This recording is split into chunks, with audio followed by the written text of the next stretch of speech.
और जयराम महतो ने सोनम वांगचुक को समर्थन देने का ऐलान कर दिया। नीट पेपर लीक पर बहुत मुखर है, शाबाश।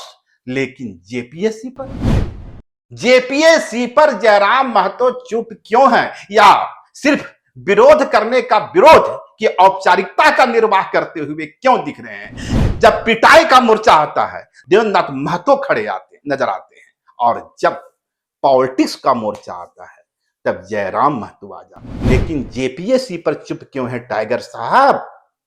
जेपीएससी पर भी जुबान खोलिए।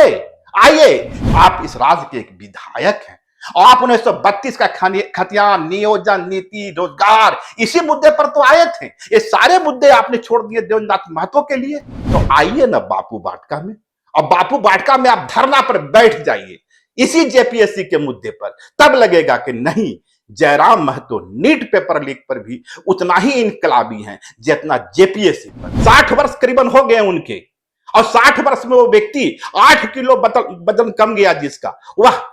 और कहा जा रहा है, डॉक्टर कह रहे हैं 2 दिन यदि आओ स्थिति रही तो उनके साथ कोई हादसा हो सकता है। आप तो जुआ हैं साहब, आप टाइगर भी हैं। सोनम वांगचुक को टाइगर नहीं थे, आप तो टाइगर हैं। आइए दोस्तों, राजनीति की सड़क होती है, सपाट नहीं होती, सीधी नहीं होती। आपको रास्ता बताया जाएगा उत्तर का, जबकि दरअसल वह रास्ता जाएगा दक्षिण का। आने राजनीति में जो कहा जाता है, अधिकांश नहीं, कम से कम 99% वह सही नहीं होता। हर बार जो बात बोले जाते हैं, जो दावे किए जाते हैं, जो नारे लगाए जाते हैं, हकीकत उससे अलग होती है। मैं इसकी चर्चा क्यों कर रहा हूं? दरअसल सोनम वांगचुक भूख हड़ताल पर हैं, और वे हैं नीट पेपर लीक को लेकर। और नीट पेपर लीक पर अखिल भारतीय कॉकरोच पार्टी, हालांकि कुछ लोग अब उसका खटमल पार्टी भी कह रहे हैं, की ओर से दिल्ली में धरना दिया जा रहा है, प्रदर्शन किया जा रहा है। और अमूमन जो होता है, इस तरह की घटनाएं जब होती है तो पूरे देश से अलग अलग जो एक्टिविस्ट हैं, सामाजिक समूह हैं, दिल्ली पहुंचते हैं, और पहुंचकर सरकार को लताड़ने फटाड़ने का कार्यक्रम जो करते हैं वे करते हैं। लेकिन यह खबर क्यों बन रही है, और मैं आज इसकी चर्चा क्यों कर रहा हूं? दरअसल इस चर्चा का संबंध झारखंड से है, और जयराम महतो ने सोनम वांगचुक को समर्थन देने का ऐलान कर दिया है। सोनम वांगचुक के समर्थन में उन्होंने घोषणा की है, चिट्ठी लिखी है, पोस्ट डाला है। ये तमाम चीजें जयराम महतो करते दिख रहे हैं, और वहीं से सवाल खड़ा होता नजर आ रहा है कि दिल्ली में नीट पेपर लीक पर जयराम महतो तो पूरी तरह मुखर है, और उन्हें भी एक अवसर मिल गया कि कम से कम नेशनल स्तर पर अपनी आवाज को पहुंचाया जाए। और यह गलत नहीं है। झारखंड का कोई युवा यदि आगे निकलकर नेशनल मीडिया में अपनी पहचान को स्थापित करने की कोशिश करता है, नेशनल पॉलिटिक्स में दखल देने की कोशिश करता है, तो इसका स्वागत किया जाना चाहिए। विवाद की शुरुआत यहां से होती है। आप नीट पेपर लीक पर बहुत मुखर हैं, शाबाश। लेकिन जेपीएससी पर जयराम महतो चुप क्यों है, या सिर्फ विरोध करने का विरोध की औपचारिकता का निर्वाह करते हुए क्यों दिख रहे हैं?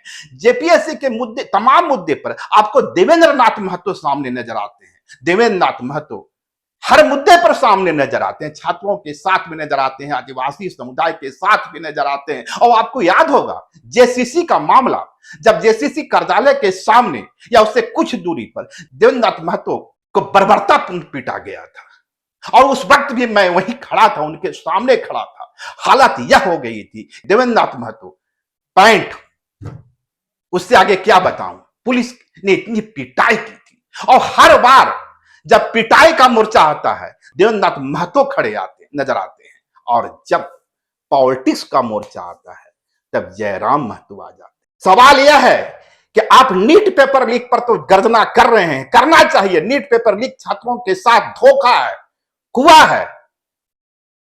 लेकिन जेपीएससी पर चुप क्यों है टाइगर साहब? जेपीएससी पर भी जुबान खोलिए। आइए, छात्र लंबे समय से धरना दे रहे हैं, प्रदर्शन कर रहे हैं, और देवेंद्र फिर एक बार उसी तरह पिटाने के लिए तैयार है। क्योंकि पिटाने की जब बात आएगी तो देवेंद्र महतो रहेंगे। देवेंद्र महतो हैं, लेकिन आप इस राज्य के एक विधायक हैं, और आप 1932 का खतियान, नियोजन, नीति, रोजगार, इसी मुद्दे पर तो आए थे। ये सारे मुद्दे आपने छोड़ दिए देवेंद्र महतो के लिए, और आप पतली गली से निकल रहे हैं नीट पेपर लीक पर। आप इस बात की या तो खंडन कर दीजिए कि जेपीएससी में जो कुछ भी हुआ वह मुद्दा बनाने लायक नहीं है।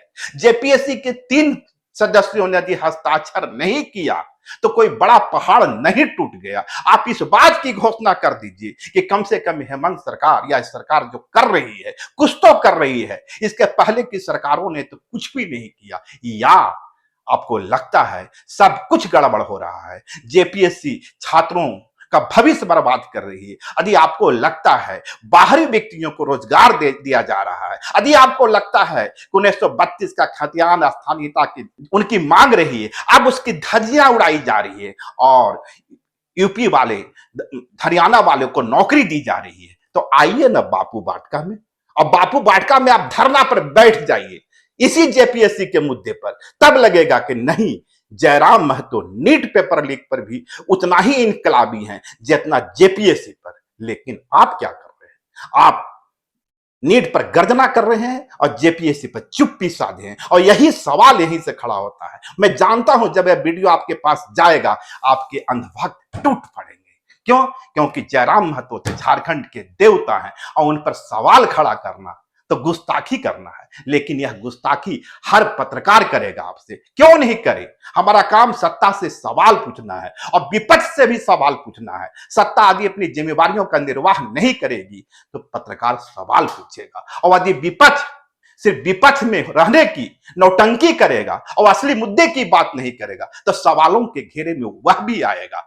ये जो पत्रकार हैं जो माइक लेकर घूमते हैं, जयराम महतो का जयकारा करने के लिए नहीं आए हैं, वे झारखंड का जयकारा करने आए हैं। और जब झारखंड के जयकारा के क्रम में आपकी विश्वसनीयता घेरे में नजर आएगी तो सवाल के घेरे में आप भी नजर आएंगे। इसलिए जिस तरीके से आपने नीट पेपर लीक पर सोनम वांगचुक को समर्थन देने का ऐलान किया है, एक ही गुजारिश होगी, आइए बापू वाटिका और बैठ जाइए धरने पर और इस बात की घोषणा कर दीजिए, जब तक जेपीएससी का मामला समाधान नहीं होता है, जब तक बाहरी छात्रों को रोजगार देने की जो बात हो रही है उस पर विराम नहीं लग जाता है, जब तक झारखंडी युवाओं को, खाटी झारखंडी युवाओं को नौकरी नहीं दी जाती है, जब तक झारखंड के हित के साथ समझौता किया जाता रहेगा, वे अनशन पर बैठे रहेंगे। चाहे वो अनशन 10 दिन चले, महीना दिन चले, 2 महीना चले। सोनम वांगचुक तो आपके मॉडल बने हैं ना, आप तो उनको समर्थन देने का ऐलान किए हैं। सोनम वांगचुक 14-15 दिनों से बैठे हैं। अरे भाई, कम से कम 15 दिन आप भी बैठ जाइए। सोनम वांगचुक 59 वर्ष के हैं साहब,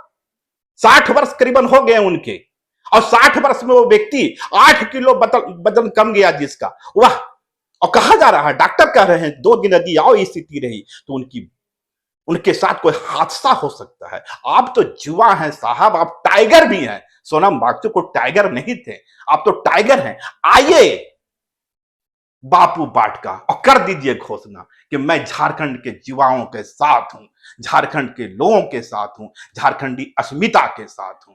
लेकिन ऐसा नहीं करेंगे आप, क्योंकि जहां भी लाठी खाना हो देवेंद्र नाथ महतो, जहां भी पिटाई खाना हो देवेंद्र नाथ महतो। लातेहार में यदि आदिवासी समाज के साथ कुछ घटनाएं होती है, उनके घर उजाड़े जाते हैं, देवेंद्र नाथ महतो। रामगढ़ में कोई घटना हो जाए, देवेंद्र नाथ महतो। जेसीसी में घटना हो जाए, पिटाने का मामला है, देवेंद्र नाथ महतो। भैया एक ही देवेंद्र नाथ है, कितना पिटाई है उस युवा लड़के का, एक हड्डी तो बचा नहीं है सही सलामत। अब थोड़ा आप भी कसरत कर लीजिए, आ जाइए बापू वाटिका। और झारखंड के हर युवा चाहता है, अब हर गुरु छात्र जो हर तरफ से गुहार लगाकर थक गया है, चाहता है जयराम महतो आवे। अरे छोड़ दीजिए बापू वाटिका, जिस विधानसभा में आप निवास करते हो, कहते हैं कि इसके दरवाजे हर झारखंडियों के लिए खुले हैं, उसी दरवाजे पर बैठ जाइए धरने पर, अनशन पर। आपके समर्थक भी बैठ जाए और झारखंड और पूरा झारखंड आपके साथ रहेगा, युवा आपके साथ रहेंगे, और हम पत्रकार जो सवाल करते रहते हैं ना, वह भी आपके साथ रहेंगे। शुक्रिया, नमस्कार। लाइव लगातार के वीडियो को लाइक करें, सब्सक्राइब करें और बेल आइकन को दबाना न भूलें।